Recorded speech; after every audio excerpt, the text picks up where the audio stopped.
Oui, c'est votre conseiller encore, Tano Fulgence Conan. Voilà, je vais apporter une connaissance encore en matière du devis. Voilà, pour nos jeunes frères et jeunes sœurs dans le domaine. Voilà.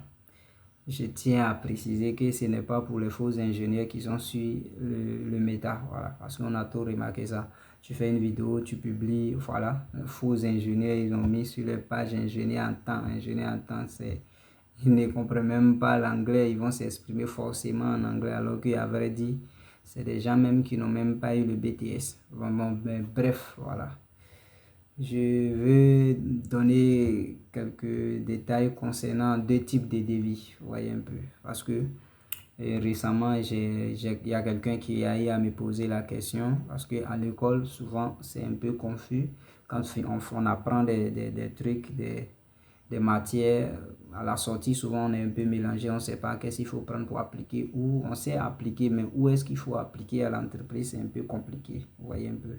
Donc, c'est dans ce sens que quelqu'un m'a posé un de mes étudiants, bon, que je forme, voilà, que je suis de près, à poser la question à savoir quelle est la différence entre, comment on appelle, le DQE, le devis quantitatif et estimatif, et le débouché sec, vous voyez un peu. Donc, on va pas trop faire les tralala, mais on va juste donner les directives à suivre, vous voyez un peu. C'est que vous devez retenir du DQE. Le DQE, comme la définition même est claire, hein, devis quantitatif et estimatif, vous voyez un peu. C'est-à-dire que ce sont des calculs de l'ensemble de nos matériaux constitutifs de l'ouvrage à bâtir dans l'avenir. Vous comprenez un peu? C'est-à-dire que on fait accompagner des estimations au niveau des prix. Vous voyez un peu? C'est-à-dire que je détermine les quantités des matériaux que je vais mettre en place lors de la réalisation d'un projet X ou Y.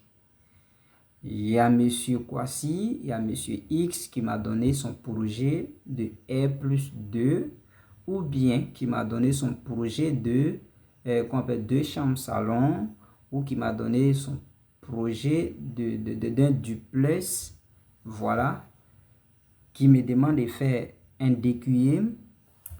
Moi, j'ai fait sortir les quantités qui vont rentrer en ligne de compte, les quantités de ciment, quantité de gravier, quantité de sable, quantité de fer, qui vont rentrer en ligne de compte lors de la réalisation du projet de monsieur Kwasi ou monsieur X.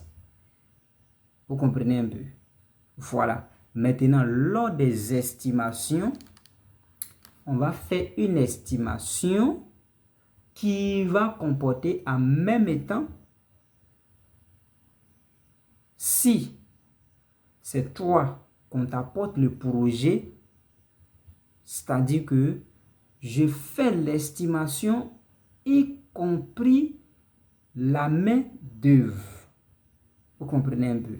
C'est-à-dire que j'estime l'achat des matériaux avec la main d'œuvre de la réalisation.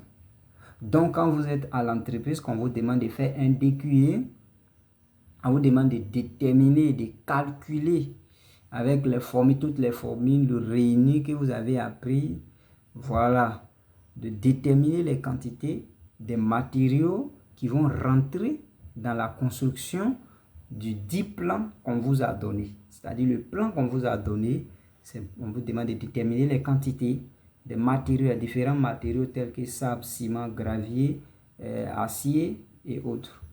Voilà. Donc, quand vous finissez de faire maintenant les estimations, voilà pourquoi majoritairement soit à l'entreprise, il y a, comment on appelle, il y a un bordereau de prix plutôt qu'on vous donne. Et vous allez voir que là-bas, vous allez faire sortir le tonnage des ciments et à son prix. Vous voyez même le coffrage et à son prix.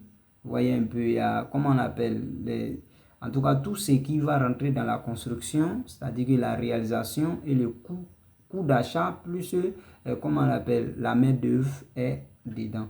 Même, comment on appelle, la marge bénéficiaire de l'entreprise fait partie du DQI. Vous comprenez un peu? Voilà. Maintenant, quand on vous parle de débouché sec, majoritairement, ce qu'on fait, c'est quoi? L'entreprise a fini son DQI.